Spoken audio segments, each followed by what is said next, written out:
Hey everybody, Morbid here. Sorry it's been so long since my last post. I ended up breaking my shoulder after the last video that was on here, so I had to take some time off for the healing process. But it's going to be a while before I can get out to do the other video, so actually to post some content for you guys, I am going to be doing some true crime videos. The first one I have for you guys today is going to be on a case out of Philadelphia. About a young boy who was found in a box. We don't know his name, nothing about it. The case is still unsolved. So there's not much about his backstory because we don't know who he is. So we are going to get into it. So on February of 1957, the boy's body, wrapped in a plaid blanket, was found in the woods off of Susquehanna Road in Fox Chase, Philadelphia. The naked body was inside a cardboard box which had once contained a bassinet of the kind sold by JCPenney's.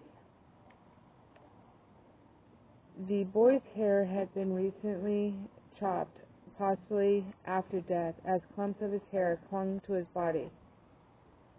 There was signs of severe malnutrition, as well as surgical scars on the ankle and groin. So apparently this young child had had surgery at some point in time or major injury to the point where he had to get stitches or something, the reason why the scar is. And an L-shaped scar under his chin. So like he banged his chin, you know, typical little boy stuff, right? The body was first discovered by a young man who was checking his muskrat traps. He did not report what he had found. A few days later, a college student spotted a rabbit.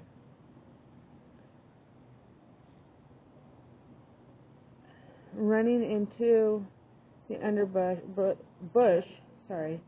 knowing that there were animal traps in the area, he stopped his car to investigate and discovered the body. Okay. So not only has this kid been found once, but he has been found twice, and still, nobody's going to make a judgment call on calling the cops. He was also reluctant to have any contact with the police.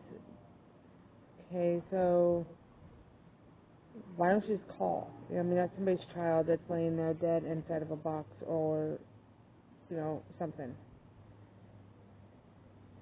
But he did report what he had found the following day after hearing of the disappearance of Mary Jane Baker.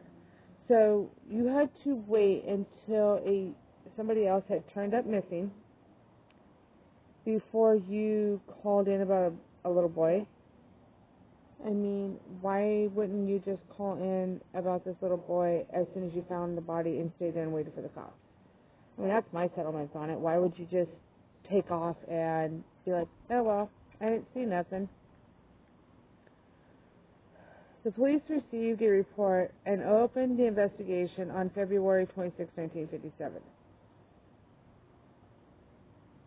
So this young boy has been laying there for how long at this point? Before the first person saw him, and then a day or two later when the second person saw him? I mean, it's not right. The dead boy's fingerprints were taken, and the police at first was optimistic that he would soon be identified. However, no one had ever come forward with any useful information. So, nobody said, hey, I'm missing my little brother, I'm missing my son, my grandson, my nephew, my cousin, nothing. Nobody had an inkling that there was somebody missing out of their family. I mean, families are close, right? Especially in the 50s. The case attracted massive media attention in Philadelphia and the Delaware Valley. The Philadelphia Inquirer printed 100,000 flyers. That's a lot of flyers for a town in the 50s.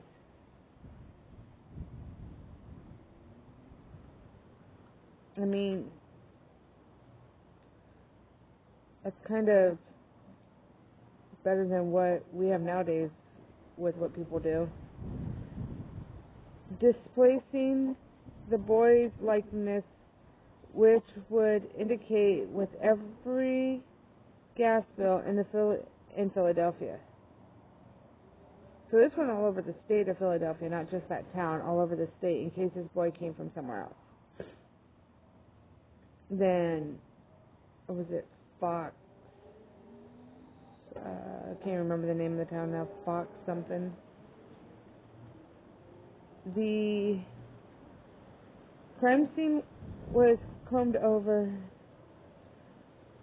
and over again by 210 police academy recruits who had discovered a man's blue canary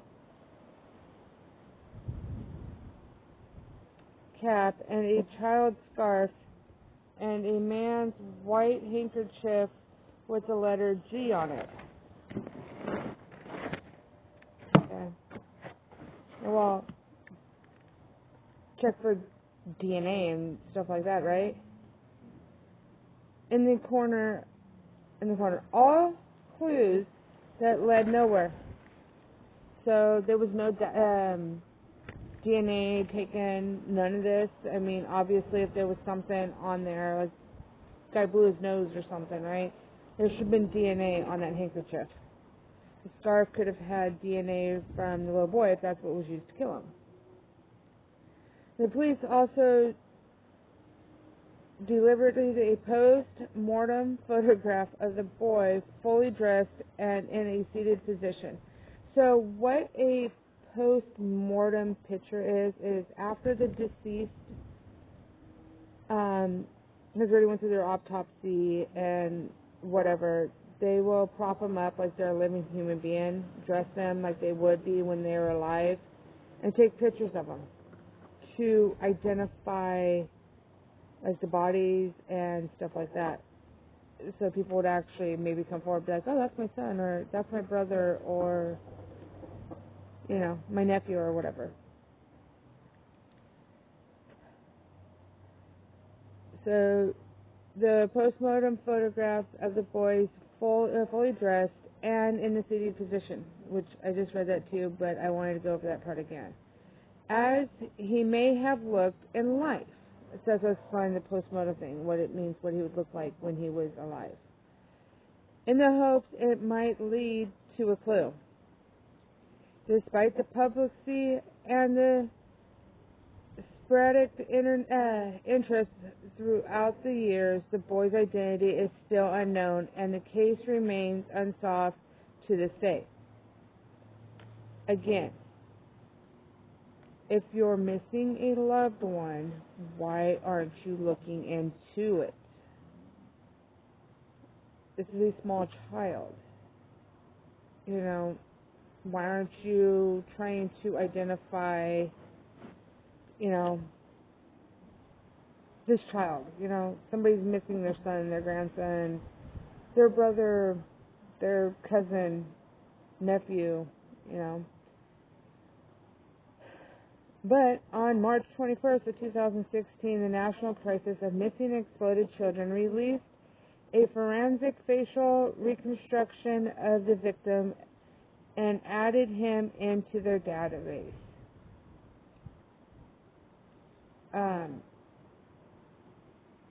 At this point, somebody should be coming forward. I mean, this is like a few years later. Well, not really a few years, a lot of years later. So, some of the theories on this case is many tips and theories have been advanced in the case, although most of these have been dismissed. Two theories have generated and correspondable interest among the police and the media. They each been extensively investigated. So one of the tips is the foster home. It's called the foster home. This theory concerning a foster home that was located approximately 1.5 miles from the site of the body. In 1960, Remington Bristow, an employee of the medical examiner's office, who had doggedly pursued the case until his death in 1993. So this man, from 1957 to 1993, never gave up on this young boy. I mean, that's actually wonderful. Most people are like, well, nothing's come from it in 5 years, so let's just close it and put it as a cold case. We're not going to worry about it, unless something else comes up. In my eyes, that's just wrong. Connected with the New Jersey psychic who had told him to look for a house that matched the foster home. When the psychic was brought to Philadelphia discovering the site, she led Bristow directly to the foster home. Nowadays, a lot of law enforcement or anything like that will not use psychics. Back then, it was more common to use a psychic for this stuff. Psychics are pretty much frowned on, like they don't know what they're talking about or whatever. In my opinion, you can't get anything better than a psychic helping you out if it's a true psychic, not a fraud. Like some people out there try to say, oh, I'm psychic, and give police false information. Upon attending an estate cell at the foster home, Bristow discovered a bassinet similar to the one sold at JCPenney's. He also discovered blankets hanging on the clothesline.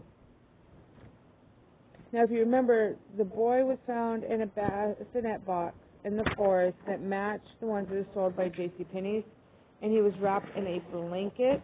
That's the only thing that covered his naked body was a blanket.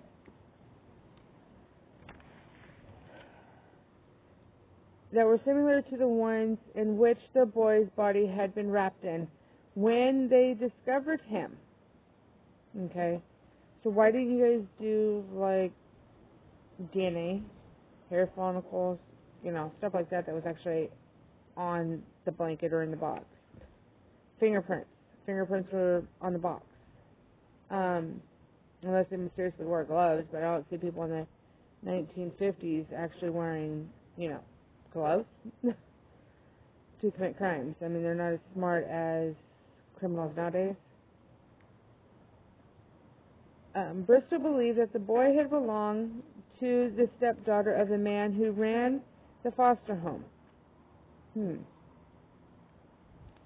And that they disposed of his body as the stepdaughter would have been exposed as an unwed mother. So back in the 50s, if you were unwed and you were a mother, whether you were raped or voluntarily got pregnant, it was frowned upon. I mean, you were supposed to be married before having children in the 50s. Sorry, people, I keep hearing noises. So that's why they said exposed as an unwedded mother. He terrorized that the boy, or he theorized, that the boy's death had been an accident. Despite the circumstantial evidence that the police were not able to find many definite links between the boy in the box and the foster family. So why don't you do DNA of the mother and the child to see if the child actually belonged to the mother? In 1998, Philadelphia's police lieutenant Tom Augustine, who was in charge of the investigation, and several members of the Tictoc, I think that's how you pronounce it. Sorry, some things I can't really pronounce that well. Security. Okay, it's a group of retired policemen and profilers interviewed the foster father and the stepdaughter. Now, they were worried about her being an unwedded mother, right? Now, can we talk a little bit of freaking taboo going on here? Okay. Whom he had married. The stepfather married his stepdaughter. Basically, trying to cover something up in my eyes. The ruling back then was, if it was a stepdaughter's child, basically, and she married her stepfather, and the stepfather had something to do with the death of the child, his wife, in this instance, the stepdaughter, would not be able to testify against her husband. So none of that would have been admissible. Whatever she said against him would not be admissible in court back then. The foster home investigations were closed. So they closed the investigation on the foster home because they could not find enough evidence to prove that either the father or the stepdaughter had anything to do with the death of this young boy. Okay. Another theory was brought forward in February of 2022. So this year, by a woman identifying only as Martha. Police concealed her story to be pleasable, but were troubled by her testimony, as she had a history of mental illness. So the police were looking at it as, oh, well, can we really believe her story? I mean, she has mental illness. Is she even telling the truth? And a lot of people will be like, oh, if you have mental illness, you know, you're a liar, you know, whatever. M claimed that her abusive mother had purchased an unknown boy. Okay, so this could be the young boy in question, right? Whose name was Jonathan, from his birth parents in the summer of 1954. So in 1957, this young boy would have been 3 years old when he was murdered, if it's the same child, you know. Subsequently, the boy was subjected to extreme physical and sexual abuse. So well, I can't say who in their right mind would do it, because 11.5 years, one evening at dinner, the boy, here we go, this is going to pretty much tell us, you know, what's what, right? Okay. The boy vomited up his meal of baked beans and was given a severe beating. with his head slammed against the floor until he was semi-conscious. The young child was sick. He vomited up his food, and you're going to beat him to the point and slam his head into the ground until he's semi-unconscious. So basically, you're giving the kid a concussion at 2.5 years old. You could have killed that child. I mean, it's just not right. He was given a bath during which he died. Their details matched the information known only to the police, as the coroner had found that the boy's stomach contained the remnants of baked beans, and that his fingers were watered, wrinkled. Now, this young child, Jonathan, okay, which now gives a name to the boy in the box. The boy in the box actually had watered, wrinkled fingers, baked beans in his stomach contents, and that was so happened the last meal, and the boy was in the bathtub for, let's say, an hour at least before he had passed away. I mean, for him to be that wrinkled, I mean, it just doesn't happen overnight, right? M's mother cut the boy's distinctive long hair in an effect to conceal his identity. Now remember, the boy's hair was cut. M's mother forced M to assist her in dumping the boy's body at Fox Chase. So that's the name of the town. Sorry, I knew it was Fox something. Area. M said that they were preparing to remove the boy's body from the trunk of the car. As a passing male motorist pulled alongside to inquire whether they needed help. Now,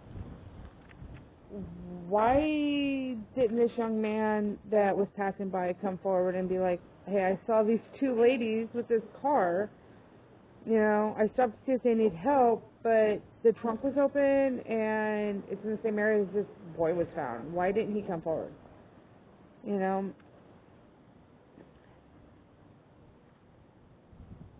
And was, you know, so it's like you stopped because they need help, but yet when this boy's found, you don't basically bat an eyebrow.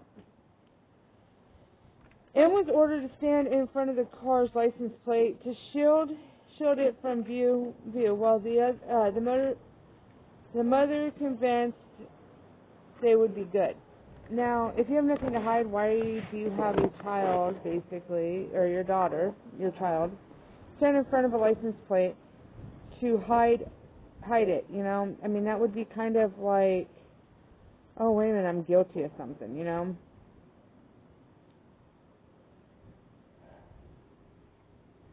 So it's like, are you serious? You know?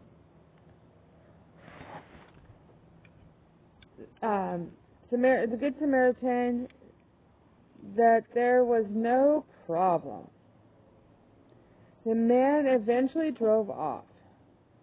I'm sorry, myself, if I saw something like that, I'd be sitting down the road a little bit, you know, be like kind of keeping an eye out. You know, when there's got a chance to see the car drive off type of thing, you know, I'll be like, let me write this license plate number down and then go back to where I saw the body. I mean, that's just me. I mean, I guess I'm a little different. I'm weird. The man eventually drove off. The story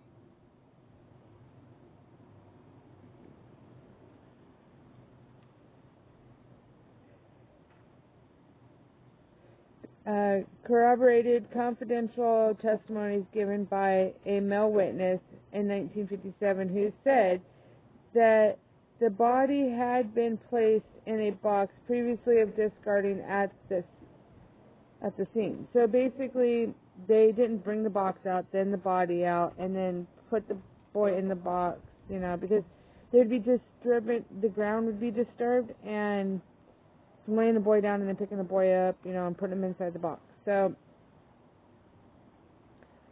that would make sense that they carried the box out to the actual place with the boy's body in it. In spite of the outward possibilities of M's confession, police were unable to verify her story. Like, seriously, why don't you go back and check for, you know, tire tracks or whatever at that time, you know? But I guess it would be too late by now, because this is years and years and years later when this story actually came out. Her story. So neighbors who had access to M's house during the state time period denied that there had been a young boy living there, and, you know, dismissal of M's claims as ridiculous. So the mother basically told them that, oh, you know, if anybody comes asking, there was never a boy that lived here, you know, you didn't see nothing, you didn't hear nothing, right? I mean, obviously, you don't want people knowing that you just killed a child, right? So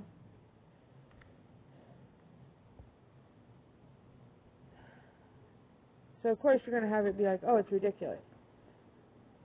Forensic artist Frank Bender developed a theory that the victim may have been raised as a girl. So instead of being like, oh, this little boy, blah, blah, blah, this boy is actually my granddaughter, you know, my daughter type of thing. The child's unprofessionalness haircut, which appeared to have been performed in haste, was the basis for the scenario and was, as the appearance of the eyebrows had been styled. In 2008, Bender released a sketch of an unidentified child with long hair, reflecting the strands found on the boy. In 2016, two writers who from Los Angeles, California, Jim Hoffman, and the other from New Jersey, Louis Romero, believed that they had discovered a potential identity from Memphis, Tennessee, and requested that a DNA to be compared between the family members and the child. The lead was originally discovered by a Philadelphia man who introduced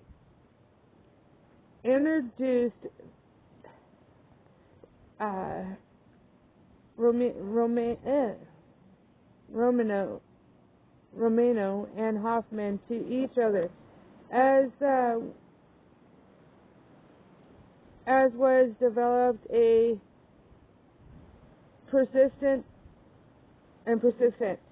with the help of Hoffman to the Philadelphia Police Department and the Tictoc security. In 2013, in early 2013, in December of 2013,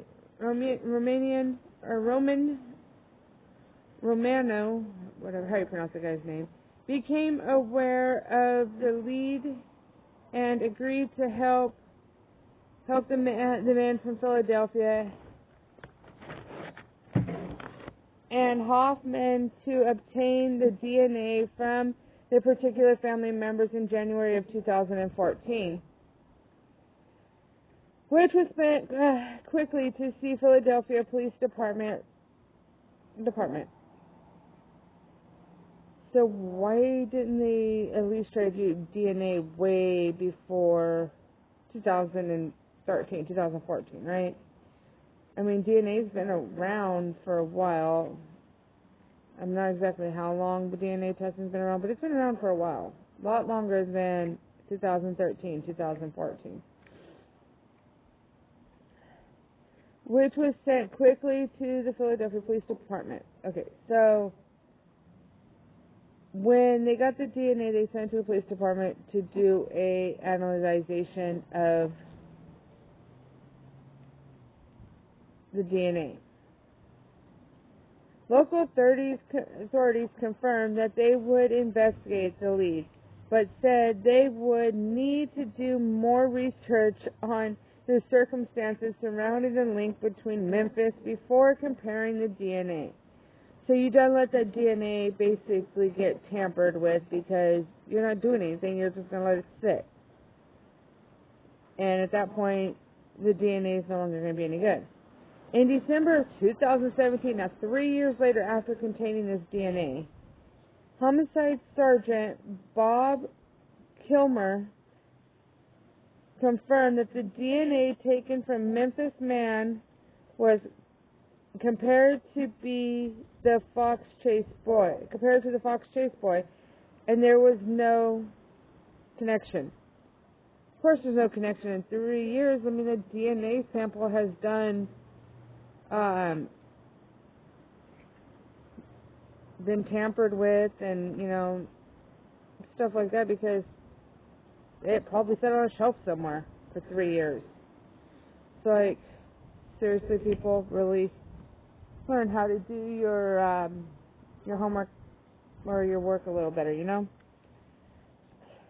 The boy in the box was originally buried in a potter's field in 1998.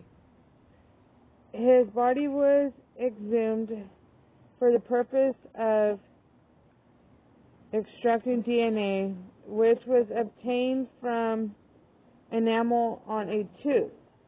Now, because at this point there's no blood left in the body, right? Because they can't bury you with your blood in your body. So they have to do it by DNA or dental records, you know, stuff like that.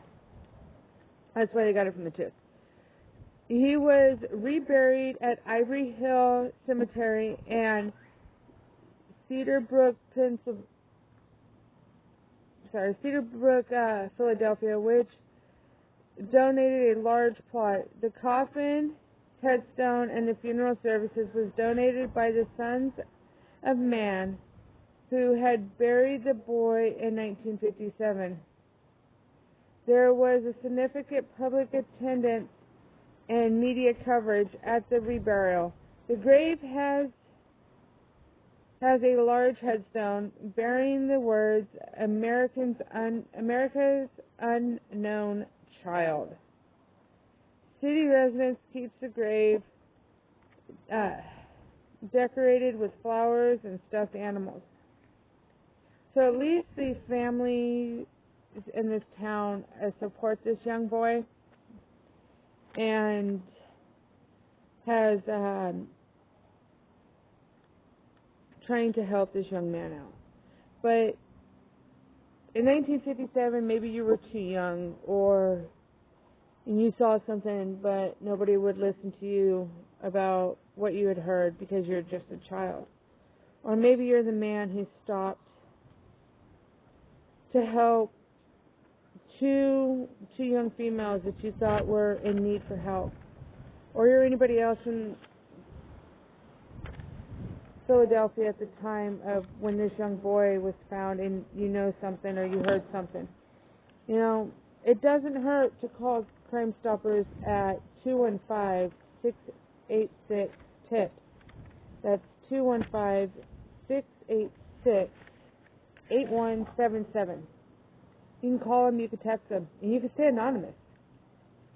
But maybe we can just get some help in actually identifying this young boy. Was his name really Jonathan? Who knows? Was he really the boy that M was talking about being